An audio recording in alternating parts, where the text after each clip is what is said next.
Heavy mist swallows the Caledonian highlands. Roman torches flicker against the void. A silence descends, feeling older than any stone. A legionary's journal lies open. Not pics, not men, something else walks with us.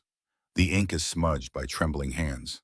Shields are scattered in mud-crimson streaks, glistening under the weak dawn light.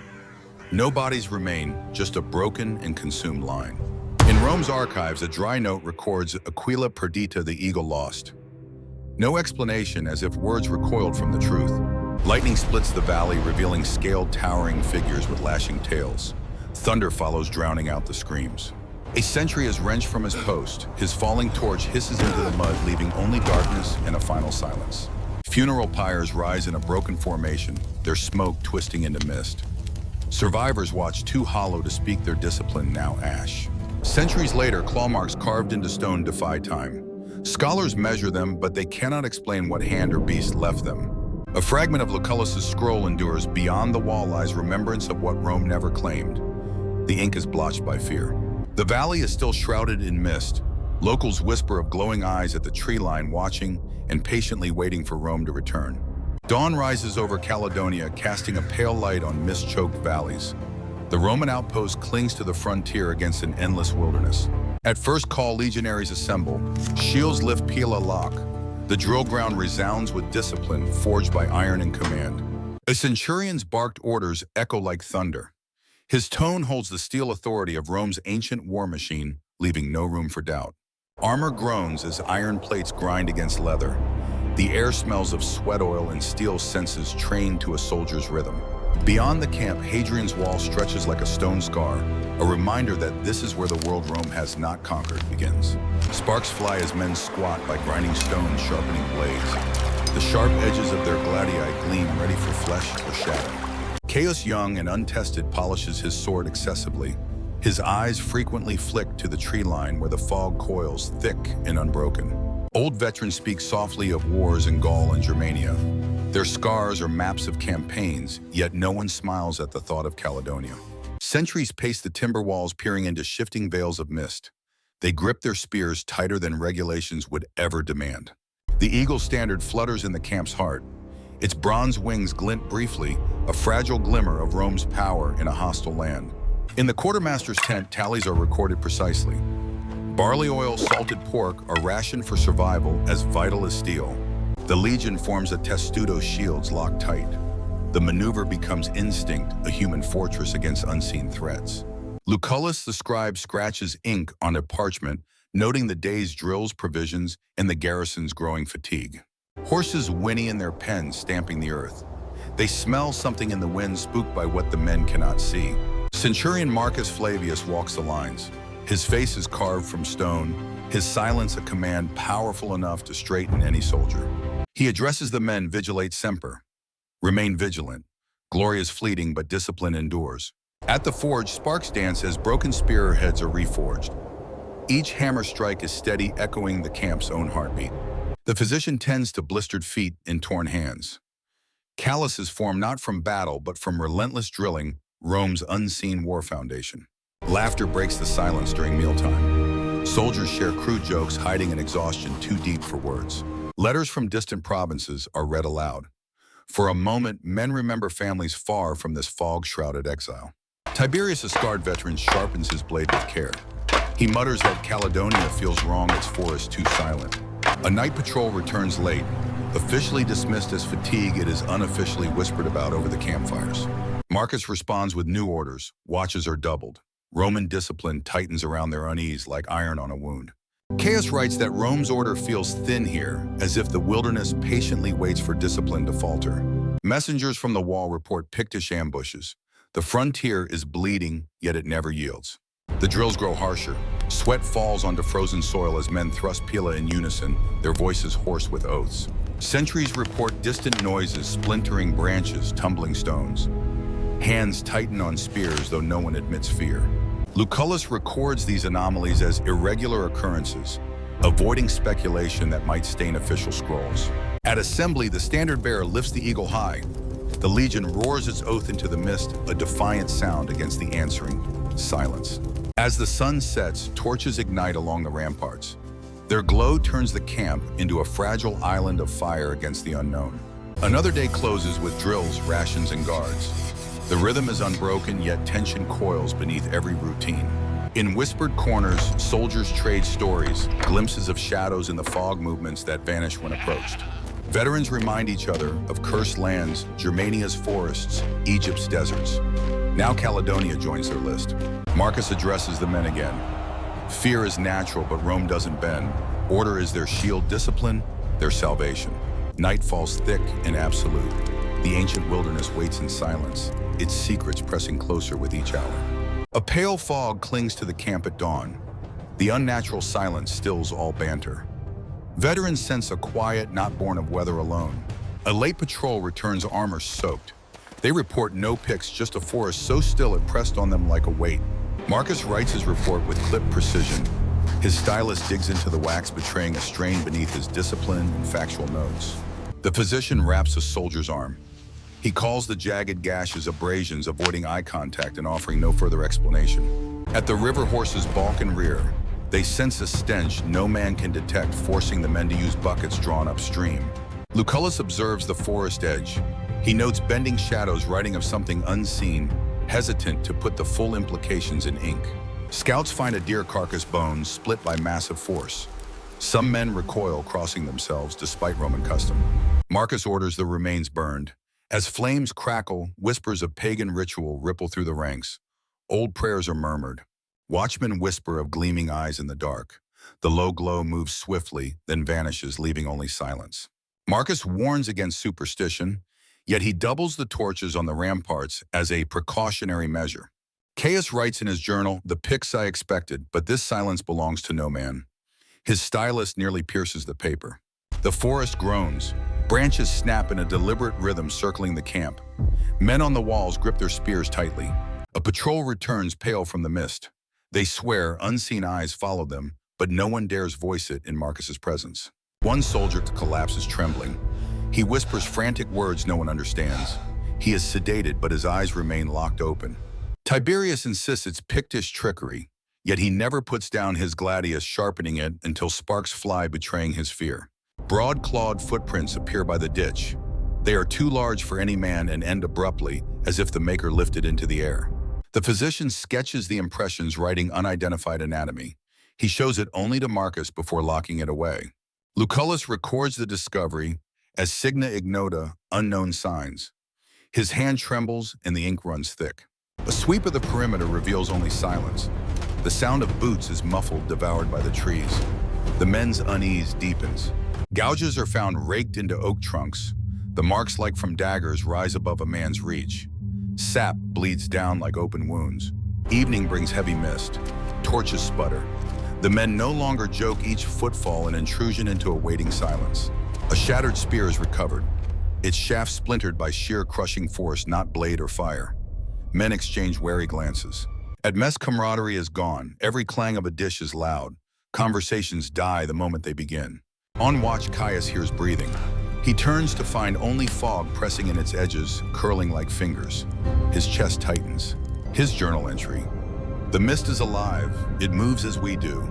The words trail into smudged, unfinished ink. Marcus addresses the garrison, but his strained tone betrays unease. The silence that follows is heavier than applause. A village delegation reports missing sheep. Their fear of broken pens and erased tracks bleeds into the listening soldiers. Scouts return unsettled. They claim forest paths are altered, with stones shifted into unnatural formations, defying their maps. Veterans murmur about druids. Others fall silent, unwilling to name what feels darker and less human than ancient ritual. The eagle standard's shadow fades before it reaches the ground. A trick of the flame that leaves the men deeply uneasy. Lightning splits the valley, revealing silhouettes on the ridgeline, tall, distorted figures on two legs. Sentries swear they saw tails flick behind the figures. They whisper of it, but no one dares record the claim. Marcus rejects the rumors, but orders the gates reinforced with extra timber and unwritten command. Thunder rolls, masking a deeper sound, low guttural calls that vibrate through the ground, then die. Caius closes his journal. His final line reads, "Fear now marches with us, as real as shield or sword." Dawn brings no relief. Men stir in silence, their eyes ringed with fatigue. The usual commands feel hollow beneath unspoken fear. Marcus inspects the cohorts, his posture rigid. His sharp words conceal a strain, his authority battles shadows as much as men. A patrol of 10 marches toward the ridge. Their formation is swallowed whole by thickening mist shields raised and Pila balanced. Time passes in uneasy silence. The missing patrol gnaws at nerves. The sun is faint behind a veil of fog. 4 men stumble back, faces pale, armor scratched. They speak of claws and shadows and shapes upright, like men but larger. Marcus demands order, but their testimonies fracture. One swears it was Pix, another a sound no human throat could make. Lucullus records their words, but his scroll fills with contradictions. The ink blotches as he hesitates to decide what is truth. The physician examines deep gouges on their arms. The wounds are too jagged for a blade. He bandages without comment, his hands trembling. That night, a scream erupts from the northern ditch. A sentry vanishes mid-cry, ending in a splinter of wood and silence. Soldiers rush to the palisade. Torches flare, but only a shattered helmet and dark stains remain in the mud. The horns sound, calling men into formation. Shields lock into testudo, but hearts race faster than the beat of their boots. No assault follows. The stillness presses on the men, as though the enemy enjoys making them wait. Caius writes, not combat, but the silence between destroys us. Fear waits longer than any legion. Torches sputter in the fog. Men swear the mist thickens in response, rolling forward like a living tide pressing at their shields. A perimeter sweep cohort returns at dawn. 2 are missing, and the rest march in silence, their eyes hollow. In whispers, Tiberius admits seeing figures trailing them, always distant, always watching. He swears they were too tall for men. Lucullus writes in the margin, hostis ignoti, unknown enemies. He underlines it twice, nearly tearing the parchment. A council of officers convenes. Arguments flare Druid's madness, but no one can name what they fight. The meeting ends in silence. Outside, soldiers gather in knots. Their whispers are loud. Some demand retreat. Others demand blood to restore honor. The eagle's standard seems smaller. Fewer men lift their eyes to meet it. Its bronze wings are weighed down by the mist. Scouts find carcasses along the ridge. Deer and boar are torn open, their bones scattered in deliberate, unsettling patterns. The physician reports a black residue on the wounds. It burns the skin and cannot be explained by any known poison. That night, guttural calls roll from the valley, deep and vibrating through the ground like drums beneath the earth. Sentries grip their pila until their knuckles whiten.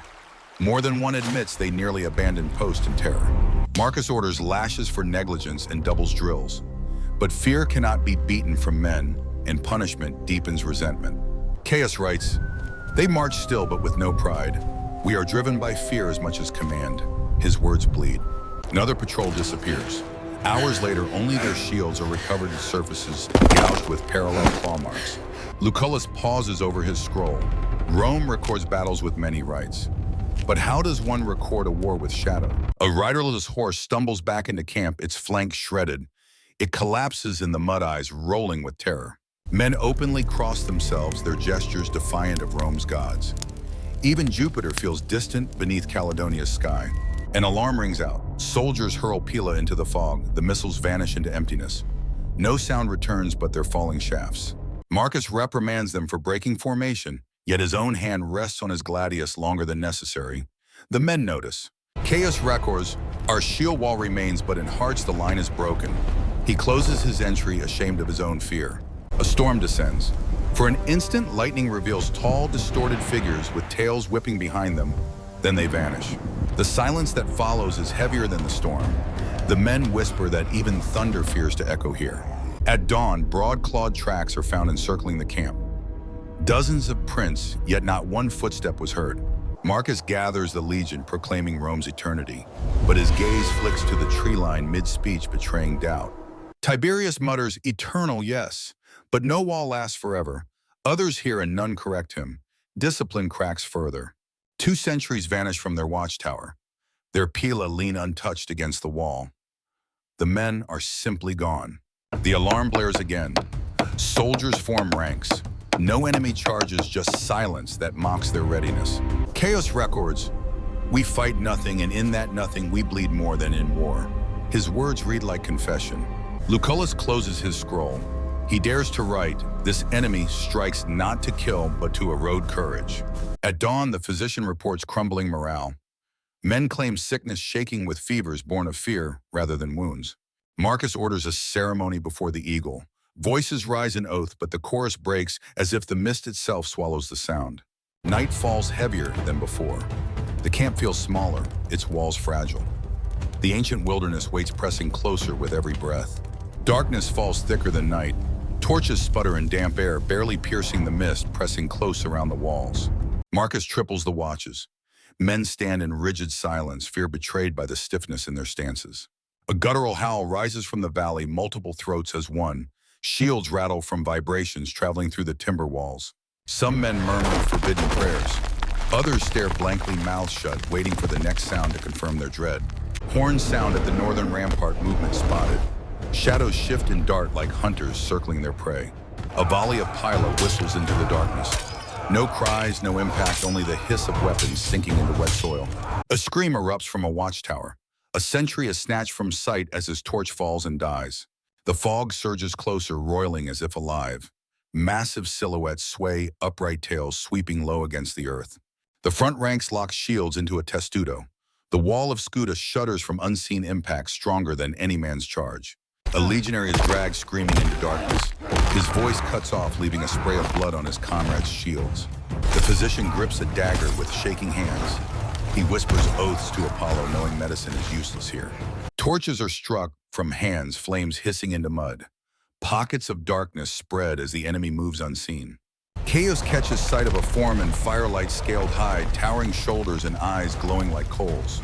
He stumbles back, gasping. It walks like us, but is not us. The words spread through the ranks like poison. Another howl erupts closer and sharper. The shield wall breaks and men scatter, discipline shattering. Marcus cuts down a fleeing soldier. His fury is desperate, his face pale as stone in the torchlight. At the southern palisade wood cracks, logs split as claws gouge deep, the defenses buckling under an invisible assault. A flaming arrow arcs high, illuminating twisted shadows threading between men far too swift for mortal eyes. Screams erupt as more soldiers vanish mid-cry. Helmets tumble into bloodied mud long after their bearers are gone. Lucullus scribbles furiously, ink running with sweat. This is not war. This is consumption of men. Marcus orders a fallback to the inner courtyard. Cohorts stagger their numbers, dwindling resolve, thinning like worn cloth. The eagle's standard rises in trembling hands. The Aquilifer calls Rome's oath, but only a handful echo him. A clawed shadow surges. The standard bearer is torn from sight. The eagle falls, its gleam dim in the dying firelight. The camp stills. For a heartbeat, no one moves, the loss of the eagle heavier than the loss of men. Tiberius seizes the standard, lifting it with defiance. He roars Rome's name, dragging voices from broken throats. A strike hurls Tiberius and the eagle into the fog. His cry ends abruptly as the symbol vanishes. Men falter, their last anchor severed. The line dissolves as panic floods the courtyard like fire. Soldiers break into tents, seeking cover where none exists. Order, Rome's greatest weapon, collapses under its own weight. Marcus stands amid chaos, his gladius raised. He shouts discipline into a storm of fear, but few still hear him. Lightning splits the sky. Dozens of creatures are revealed, scaled upright tails lashing and claws dripping. Thunder rolls, and with each flash another man falls. The battlefield is a gallery of death revealed in stuttering moments of light. Chaos scratches trembling words, not beast, not man, something older walking in the skin of nightmares. Lucullus abandons his scroll, drawing a sword. His duty shifts from writing Rome's memory to dying within it. The physician kneels beside the fallen. A strike descends, and both healer and patient are lost in a single heartbeat. Marcus rallies the last centurion into a circle of shields. Flames are overturned, lighting desperate faces. The circle holds for moments. Shadows slam from every side, claws scraping bronze in a shrieking sound. A scutum splinters. A gap tears open and the formation buckles, dissolving in a wave of blood and screams. Marcus, bloodied but unbroken, raises his sword. His final cry is not fear but command. Hold Rome or die as Romans. Lightning cleaves the sky again. The camp is a ruin. Bodies are scattered. The eagle is lost and the shadows are masters of the night. Dawn reveals a shattered camp. Broken Scuda lie half buried in blood-slicked mud, witnesses to the night's horror. Survivors wander aimlessly. Their armor hangs loose on gaunt frames, eyes avoiding one another, ashamed to be alive. The northern palisade leans like a broken rib, its timbers splintered. Each scar speaks louder than any testimony. Marcus walks the perimeter in silence. The weight in his gaze betrays the collapse of command and conviction. Cohorts no longer drill. Men sit on overturned shields, clutching weapons without intent, their purpose lost. Chaos holds his journal, blood staining the cover. He hesitates as if words cannot contain what he endured. Lucullus retrieves parchment fragments from the mud, drying them to record history no one in Rome will want. The physician's tent lies torn herbs trampled. Only discarded bandages remain soaked stiff with blood, like flags of surrender. Horses stand restless in their pen. Their flanks are slashed, eyes rolling as if they remember what stalked the camp. The eagle standard is gone. Its absence hangs heavier than smoke, the loss spoken only in whispers. Marcus gathers the men. Names are called, and silence answers more often than voices, shrinking morale. Tiberius's absence is noted with bowed heads. His last defiance becomes myth, but myth cannot mend what is broken. Funeral pyres are built from shattered shields and spears. Flames lick the dawn sky, carrying honor upward in silence. Men watch the pyres burn without chants or prayers. The crackle of fire replaces oaths once shouted with pride. The stench of burning flesh mixes with pine smoke. Some turn away, while others stare, unable to close their eyes. Marcus orders armor and bones buried outside. His voice cracks mid-command, swallowed by silence. The ground swallows comrades whose names will never reach Rome. Survivors dig graves, each thrust a penance. Chaos writes at last, "We are shadows of men Rome forgot the moment we marched north." Lucullus dares inscribe in Latin, hostes, non homines, the enemy is not human. He seals the heretical scroll. Rations are divided but left untouched. Hunger shrinks against the heavier weight of fear in their bellies. Sentries take their posts but glance inward more than outward. The mist hangs patiently at the tree line. Some soldiers whisper of abandoning the outposts. Their low, desperate voices sound like mutiny. Discipline falters further. Men measure time not by drills, but by how long since the last scream. Marcus calls assembly at the Vexillum. Only a fraction attend, their oaths mumbled and hollow. The standard's red cloth hangs tattered. Its threadbare edges seem to mock the word Eternitas carved into Roman hearts. At nightfall, fires are kept low. No laughter, no songs, only the crackle of damp wood. Chaos dreams of glowing eyes, waking in sweat to find the mist close, his page smeared with ink. Lucullus hides his scroll in a sealed chest. He writes not for Rome, but for whoever survives to read it. Survivors gather in silence beneath the stars. They look less like legionaries and more like refugees. As night descends, the mist curls around the ruins. The thread is not gone, merely watching. Centuries after the legion vanished, a Roman archive is uncovered. Faded ink carries the weight of fear on uneven hands. Chaos's journal is recovered in pieces. Water and bloodstains blot the pages with words clinging like whispers: fear, eyes, mist. Lucullus's scroll reveals strange insertions. He scribbles signa ignota and hostis ignoti, his writing growing frantic. Scholars argue these were poetic flourishes, but the shaky lines betray notes scratched by a man who no longer trusted reason. Excavations at the site reveal deep gouges in stone foundations. Their clean, unsettling cuts survive centuries of erosion. A bronze helmet is found with 2 punctures aligned like fangs piercing clean through the metal. A silent defeat. Imperial records reference the expedition only briefly. A single dry phrase, expeditio inconclusa, erased by decree. The absence of the eagle standard is noted, aquila perdita. No commentary follows, for such loss was worse than defeat. A physician's wax tablet remains. It holds an outline of a broad, clawed footprint, suggesting immense weight. Some dismiss it as a distortion. Others say it was carefully carved, a final piece of evidence, preserved above all else. Chaos's final entry is jagged, written with a trembling hand. Fear marched with us, and fear survives where we do not. Pictish oral tradition speaks of scaled hunters in the mist, upright forms with tails haunting the valleys. Villagers avoid these valleys. They claim fog does not behave as normal mist, and footsteps echo where none walk. A fragment of Lucullus's writing offers a chilling line: not beast, not man, something other. It is crossed out as if censored.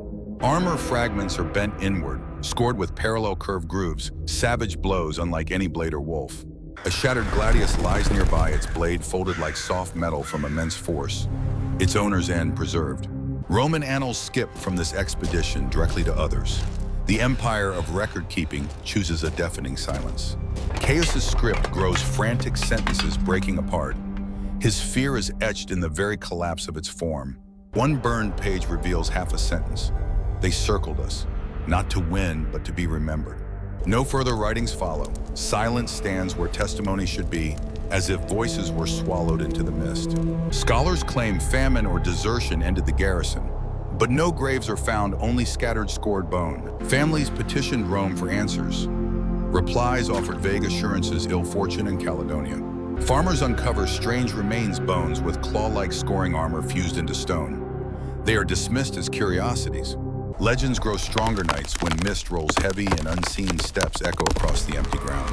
The name Caledonia gains weight, whispered as a curse. To march north is to march into silence. A vexillum fragment is unearthed. Its red cloth is rotted black, a shattered staff, and tiny flecks of ash clinging to it. Chemical study shows residue foreign to natural decay, evidence of something darker that refuses to leave. Rome's silence becomes its loudest confession. Omission is testimony, the shadow of fear, more durable than fact. Lucullus's final words echo like prophecy. Beyond the wall lies remembrance of what Rome never claimed. The valley is shunned. When mist settles and eyes gleam, locals whisper the watchers still wait patient and eternal.